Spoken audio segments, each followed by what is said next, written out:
미국의 달러화가 10개월 만에 최고치를 기록했다. 이거는 어떤 뜻일까요? 안전자산에 대한 선호도가 높아지고 위험자산에 대한 선호도가 점차 낮아지고 있다는 걸 의미하겠죠.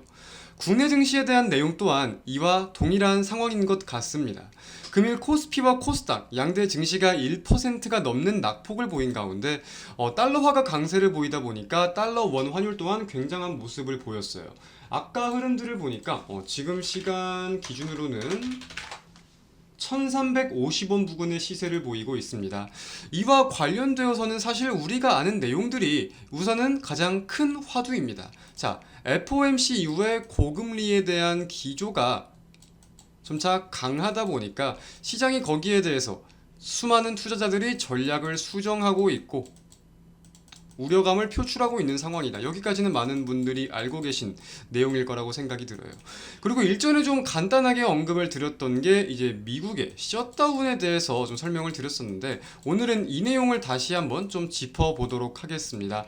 미국의 셧다운 우려가 좀 깊어지고 있습니다. 이게 지금 어떠한 내용이냐면요. 미국의 회계연도는 10월달부터 시작이 돼요. 그러니까 새 회계연도는 이제 오는 10월달 시작이 되는 거겠죠.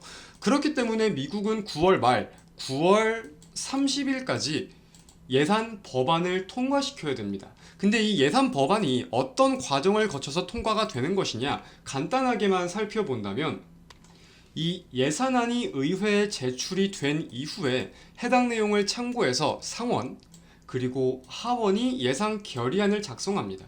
그리고 이를 바탕으로 해가지고 의회가 통과를 시키는, 정확히는 이 지출 승인 법안을 만들어서 의회가 통과를 시키는 방식인데 현재는 어떤 상황의 화두에 오르고 있는 거냐면요. 이 절차적으로 표결조차 시도를 못하고 있는 상황이에요. 그래서 이제 항상 좀 대립이 됐던 내용들이 많았잖아요. 최근 들어서 민주당과 공화당의 이 정치적인 간극이 굉장히 높아져 있는 상황이다 라는 점은 많은 분들이 인지를 하고 계실 거라고 생각이 듭니다. 그래서 이 대립 관계가 굉장히 좀 심화되어 있는 상황이다 보니까 안 좋은 상황이다 보니까 이러한 처리를 앞두고 불안감이 굉장히 확대되고 있는 상황인 거죠. 그리고 이게 통과되지 않고 처리가 되지 않는다면은 미국의 연방 정부는 셧다운을, 즉 정부 폐쇄 가능성이 높아지는 것이다 해석을 할 수 있는 거겠습니다. 사실 이 근데 연방정부의 셧다운이라는 것 자체가 주식시장에 무조건적으로 악재다, 크게 하방 압력으로서 작용된다 이렇게 해석을 할 수는 없습니다. 단기적으로 그러니까 10월달 내로 굉장히 빠른 시간 안에 해결이 된다면 크게 문제가 되지 않을 요소예요.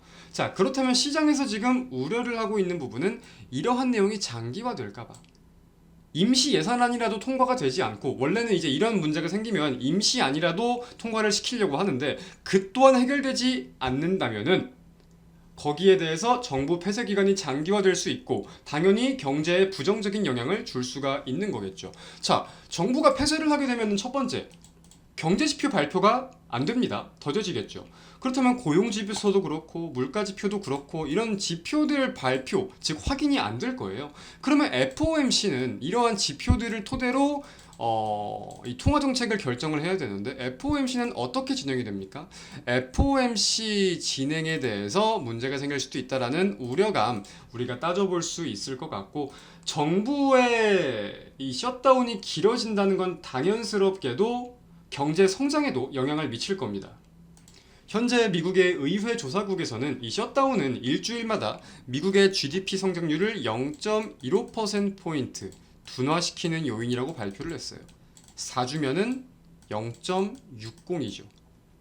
8주면은 1.20%포인트죠. 굉장히 큰 수치입니다. 생각보다.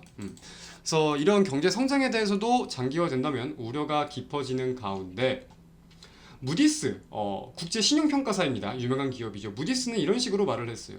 셧다운은 미국 신용등급에도 부정적인 영향을 주는 요인이다 라고 발표를 했어요. 이제 미국의 부채 한도와 관련해서 올해 여름쯤에 굉장히 크게 화두에 올랐던 내용들이 있었는데 다들 기억들 하시죠? 이 부채 한도가 통과가 돼야 되는 건데, 그죠? 그래서 이런 내용들에 대해서 신용등급 우려도 굉장히 컸었습니다. 결국 미국은 전 세계에 가장 높은 신용등급을 자랑하는 국가인데 신용등급이 하락하게 된다면 당연히 채권 가격도 하락을 하고 채권 수익률은 상승을 하게 돼요. 하지만 미국은 현재 부채가 어마무시하게 많은 상황입니다. 채권 수익률이 높아진다면 당연히 미국의 고정적인 지출은 늘어날 수밖에 없는, 그리고 이 악순환이 반복될 수밖에 없는 악순환을 먼저 생각을 해볼 수도 있겠고 다양한 우려감이 있는 상태예요. 근데 이 신용등급에 대해서도 무디스가 직접적으로 언급을 하다 보니까 이러한 우려감들도 현재 시장에 어느 정도는 좀 반영이 되고 있는 게 아닌가라고 해석을 해볼 필요가 있겠습니다. 물론 이제 다음 주에 10월 전에 결국은 해결이 돼야 되니까 좀 단기적으로 결과가 발표가 될 것 같은데 해결되지 않는다면은 다음 주도 관련된 우려감을 가질 수 있다라는 점 좀 인지를 해두는 게 중요하겠습니다. 오늘 마감 증시는 여기서 이렇게 마치도록 하겠고요. 시청해주신 여러분 모두 대단히 감사드립니다. 고생하셨습니다.